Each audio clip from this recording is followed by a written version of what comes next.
आम्ही सर्व Swami Vivekananda school of nursing Deolai चौकचे विद्यार्थी आहोत। आपण जिथे उभे आहे तिथे उभे राहून जरी आम्हाला ऐकताय तरी त्यासाठी खूप खूप धन्यवाद। आरोग्याविषयीची माहिती देण्यासाठी आम्ही तुमच्यासाठी इथे आलो आहोत। तर तुम्ही इथे नाही येऊ शकत तरी अडचण नाही, पण जिथे उभे आहे तिथे उभे राहून जरी ऐकलं तर खूप उपकार होतील।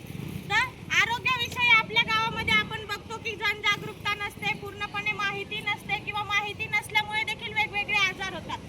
आता शुगर, बीपी असे छोटे छोटे आजार, आपल्याला वाटतं शुगर बीपीने होणारच काय, कुठे काय होतं, काही त्रास होत नाही, पण असं नसतं। ह्या छोट्या छोट्या बिमाऱ्या देखील कधी मोठ्या होतील हे आपल्याला सांगता येत नाही, पण आपण लोक काय करतो, ह्या बिमाऱ्या टाळण्याचा प्रयत्न करतो। पण आपल्याला हे माहिती आहे का की ह्या बिमाऱ्या टाळण्यामुळे पुढे आपण किती मोठ्या मोठ्या आजारांना बळी पडू शकतो। त्यामुळे आपल्याला प्राथमिक आरोग्य जे आपलं केंद्र आहे तिथे वेगवेगळ्या औषधी, वेगवेगळ्या उपचार पद्धती पुरवण्यात येते, पण आपण त्यांचा कधी लाभच घेत नाही। तर चला पाहूया हायपरटेन्शन म्हणजे बिमारी काय।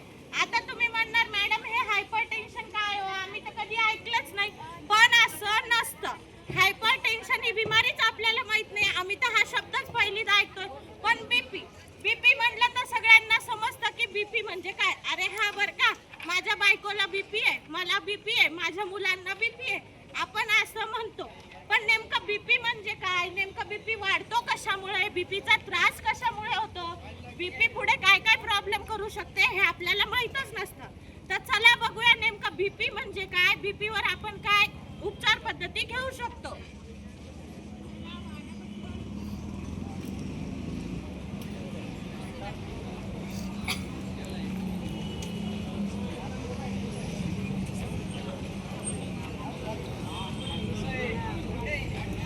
अगं पूजा, तुला इतका घाम काय येत आहे? काही नाही ग रुपाली, मला असं नेहमीच होतं, पण आज जरा श्वास घ्यायला त्रास होतोय आणि जास्त थरथर होती। अगं असं काऊन होत आहे? चल आपण हॉस्पिटलला जाऊया। नाही ग रुपाली, मी थोड्या वेळाने बरी होऊन जाईल, माझे शेतातले कामं बाकी आहे, मी ते करायला चालले। ठीक आहे।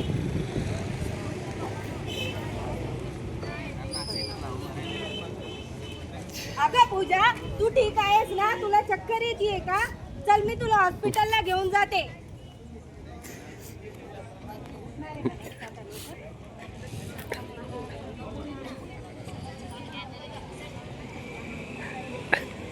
काय झालं तुम्हाला? ही आता चक्कर येऊन पडली आणि हिला सकाळपासून खूप घाम सुद्धा येत आहे। कधीपासून होते असं? आज जास्त होतंय मला। काय आजार वगैरे आहे तुम्हाला, बीपी, शुगर? हो, मला बीपीचा त्रास आहे। गोळी घेता का तुम्ही बीपीची? कामं असतात त्यामुळे कधी घेते कधी घेत नाही। ठीक आहे, मी तुमचं बीपी चेक करते। बापरे, तुमचा बीपी तर खूप जास्त आहे। चला मी तुम्हाला डॉक्टरला दाखवते।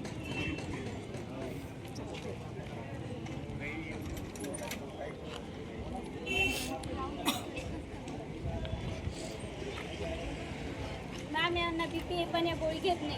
काय झालंय तुम्हाला? मला थरथर होते आणि घाम येतोय। किती दिवसापासून? असं खूप दिवसापासून होतं। अगोदर दाखवलं होतं का हॉस्पिटलमध्ये? हो जेवणामध्ये मीठ वगैरे खाता का? हो। जास्त मीठ खाल्ल्याने बीपी वाढतो आणि बीपी जास्त झाल्यामुळे हार्ट अटॅकचे चान्सेस असतात। तर मी काही टॅबलेट वगैरे लिहून देते, आमची नर्स मॅडम तुम्हाला सांगेल कोणता आहार घ्यायचा आणि कोणता टाळायचा।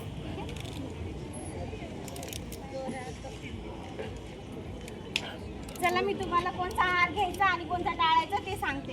तुम्ही भाजीपाला, फळे आणि कडधान्य, डाळी हे घेऊ शकता। आणि आहार कोणता टाळायचा ते जास्त प्रमाणात मीठ खाऊ नका आणि बेकरीचे पदार्थ, चिप्स, बिस्किट यासारखे पदार्थ टाळा। ठीक, चालेल। आणि याच्यानंतर वेळोवेळी बीपीची गोळी घ्या। याच्यानंतर मी टायमावर गोळी घेत जाईल। तर बघितलं मित्रांनो, आपण नेमकं यामध्ये होतं काय, बऱ्याच वेळा शुगरची, बीपीची गोळी आपण टाळतो, पण गोळी टाळणं हा पर्याय आहे का? नाही। जर तुमच्या घरामध्ये कोणाला बीपी आहे तर बीपीची गोळी टाळणं हा त्यावरचा उपाय नाहीये। आपण जेवणामध्ये सहज भाजीमध्ये मीठ कमी असलं तर वरतून मीठ घेऊन टाकून खातो, आहार व्यवस्थित घेत नाही। आपण आपल्या शेताच्या कामानं, दैनंदिन जीवनामध्ये अशा छोट्या छोट्या चुका करतो ज्या उद्या चालून खूप मोठ्या होतात। त्यामुळे शुगर ही बीपी ही बिमारी टाळण्यासारखी नाहीये। उद्या चालून बीपीमुळे अचानक हार्ट अटॅक येणं, स्ट्रोक होणं, अशा वेगवेगळ्या प्रकारच्या बिमाऱ्यांना आपल्याला समोर जावं लागतं. त्यामुळे अशा बिमाऱ्या देखील, असे आजार देखील आपल्या जर घरामध्ये कोणाला असेल तर आपले जे नजदीकी आरोग्य केंद्र आहे तिथे जाऊन वेळोपचारी उपचार घेऊन आपलं आरोग्य आपण निरोगी ठेवू शकतो. आता हे तर झालं बीपीचं. आता राहिलं शुगर. आता तुम्ही म्हणणार मॅडम आम्हाला बीपी नाही पण आम्हाला शुगर आहे. मग शुगर आहे म्हणजे काय? शुगर आहे म्हणजे आपण कितीही गोड खाणार, काहीही करणार असं पण नसतं. काही पेशंट तर असे पण असतात की शुगर असून सुद्धा फार गोड खाऊन बसतात. पण त्याचा अर्थ असा होतो का? नाही. तर ज्या पेशंटला शुगर असते त्यांनी देखील आपला आहार व्यवस्थित घेणं गरजेचं असतं. शुगरचे आपल्याला दुष्परिणाम माहीत नसल्यामुळे आपण वेगवेगळ्या आजारांना देखील बळी पडतो. तर चला पाहूया की नेमकं शुगर हा आजार म्हणजे काय, शुगर वाढल्यावर काय काय धोके उद्भवू शकतात.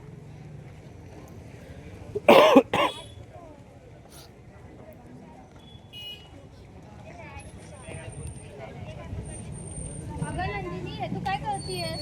मी मिठाई खाते. पण तुला तर शुगर आहे ना?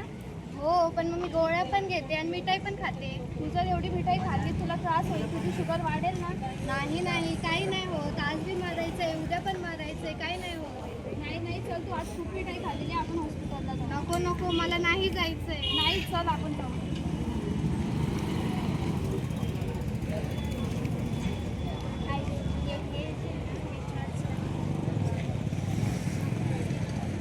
काय होतंय तुम्हाला? ज्यांना शुगर आहे ना, त्यांनी खूप मिठाई खाते. तुम्हाला गोळ्या वगैरे चालू आहे का? हो, पण मी गोळ्या टायमावर घेते आणि मिठाई पण खाते. गोळ्या पण घेता आणि मिठाई पण खाता का? हो. किती दिवसापासून आहे तुम्हाला शुगर? मला 2 वर्ष अगोदरपासून शुगर आहे. आणि चेक केली तुम्ही शुगर? हो, मी 2 वर्ष अगोदरच चेक केलं. त्याच्यानंतर कधी चेकच नाही केली का? शुगर ही दर 2 महिन्यात चेक करावी लागते आणि रोजची शुगर ही जेवणाच्या आधी जेवणाच्या 2 तासानंतर चेक करावी लागते. तुम्ही केली आहे का? नाही. आज तुम्ही जेवण करून आलात का? नाही. तर आता मी तुमची शुगर टेस्ट करते जेवणाच्या आधीची आणि तुम्ही जेवण करून या. मग 2 तासानंतर जेवणाच्या नंतरची चेक करू. 2 मिनिट पकड रे मोबाईल. मी आता तुमच्या जेवणाच्या आधीची शुगर टेस्ट केलेली आहे. तुम्ही जेवण करून या. 2 तासानंतर आपण जेवणाच्या नंतरची करून घेऊ.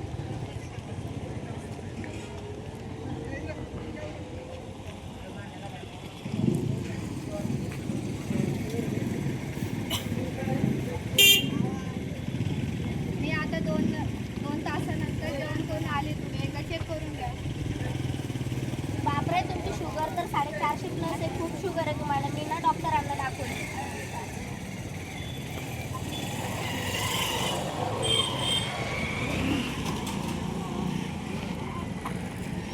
बोला. हे आपल्याकडे पेशंट आलेले आहेत आणि यांना शुगर आहे. 450 प्लस शुगर आली. 450 प्लस. तुम्हाला शुगरचा आजार आहे का? हो. किती दिवसाआधी चेक? 3 वर्षाआधी मध्यंतरी शुगर चेक नाही केली का? नाही. तुम्हाला माहित नाही दर 2 महिन्याला शुगर तपासायची असते? नाही. तर आता मी तुम्हाला गोड खात असतात तर तुम्हाला वाढल्यामुळे गोळी घेऊन सुद्धा जर तुमची शुगर कंट्रोल नाहीये तर शुगर परिणाम करते. डोळ्याच्या पडद्यावर देखील शुगर परिणाम करते, ज्याने आपली परमनंट नजर जाऊ शकते. तर असे देखील शुगरचे दुष्परिणाम असते. त्यामुळे आता गोळ्या घ्या. गोळ्या घेऊन जरी तुमची शुगर कंट्रोल झाली नाही तर तुम्हाला इन्सुलिन सुरू करावं लागेल. आणि इन्सुलिन घेऊन सुद्धा जर शुगर कंट्रोल झाली नाही तर मग मोठमोठ्या आजारांना तुम्हाला बळी पडावं लागेल. त्यामुळे आता जे गोळ्या औषध घेते ते समजून घ्या. बाकीचा आहार काय घ्यायचा ते आमच्या नर्स मॅडम तुम्हाला समजून सांगतील. हो, चालेल. आता मी तुम्हाला सांगते तुम्ही रोजच्या आहारामध्ये काय घ्यायचं, काय टाळायचं. तर तुम्ही जास्त गोड पदार्थ टाळा, जसं की साखर, मध वगैरे, गूळ वगैरे खाऊ नका. बेकरीचे पदार्थ, कोल्ड्रिंक्स, मिठाई, चॉकलेट्स हे सगळं टाळा. मग मी नेमकं घेऊ काय? तुम्ही गहू, ज्वारी, बाजरी, कडधान्य, पालेभाज्या, अजून मर्यादित प्रमाणात फळे वगैरे घेऊ शकता. आणि रोजचं 2.5 ते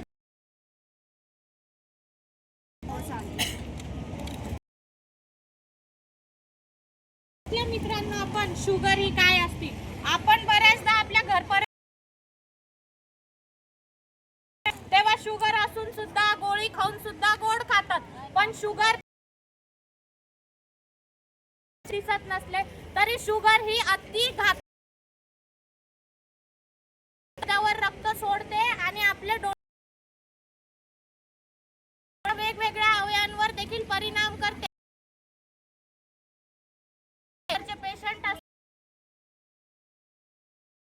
व्यक्ती असतील तर हा आजार दिसत नसली तरी मोठ्या आजाराला आपण आता आपल्या घरामध्ये आपण म्हणतो की त्याला काय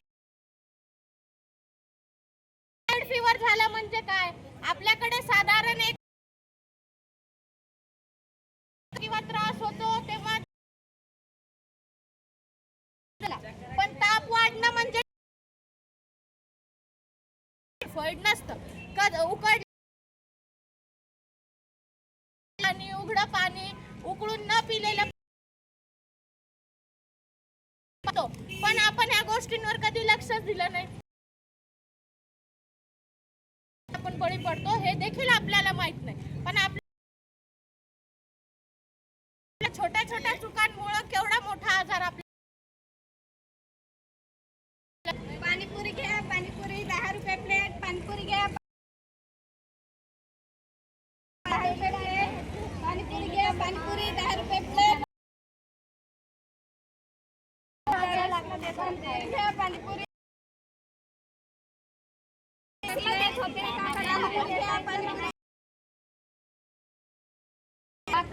ते दुसरं काका करली आपल्याकडे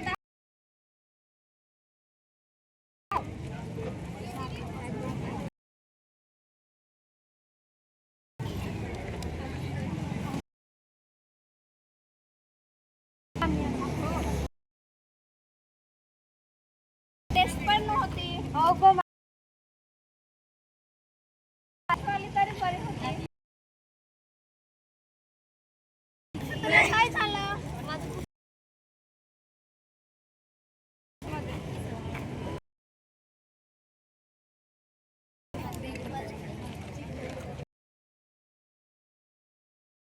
तुम्हाला एकदम पोटात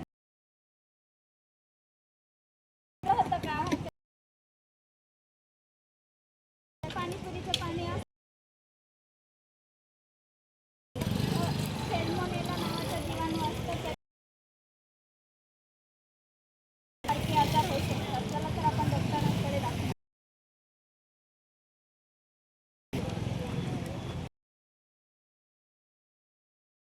डॉक्टर एक पेशंट आला आहे.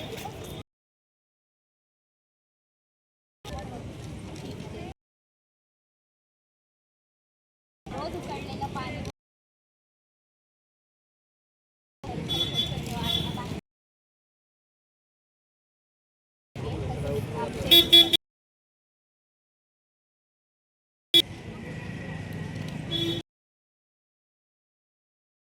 काय खायचं आणि काय टाळायचं.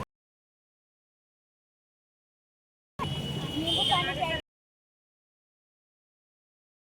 पातळ डाळ खायची आणि साधी खिचडी बनवून खायची. बाहेरचं उघड्यावरचं नाही खायचं, जसं की समोसा आणि हे टॅबलेट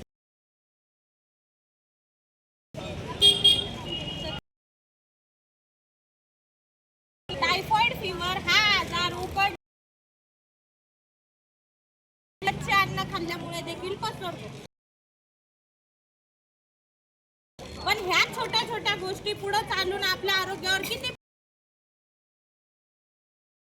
याकडे आपण लक्ष सुद्धा देतो. आता पुढचा एक आजार संसर्गापासून पसरत नाही, जो जीवाणूमुळे पसरत. तुम्ही म्हणणार मॅडम रक्ताचा आजार म्हणजे नेमकं काय? रक्त खूप आजार असतात. आता मॅडम हा काय सिकल सेल ॲनिमिया. तर सिकल पिढ्यानं पिढ्या पसरतो. आता तुम्ही म्हणणार सुद्धा पिढ्यान पिढ्या आपल्यामुळे बाळाला बापा रक्ताचे आजार देखील आपल्या पुढच्या पिढीला होऊ नये म्हणून आपण काळजी घेणं. ॲनिमिया म्हणजे काय, रक्ताचा आजार म्हणजे काय,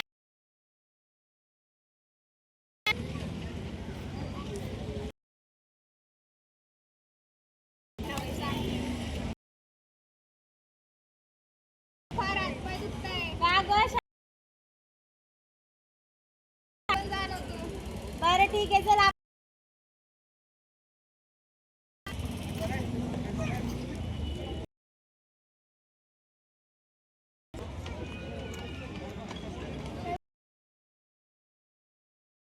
हातपाय दुखताय आणि राऊंड राऊंड तिला ताप सुद्धा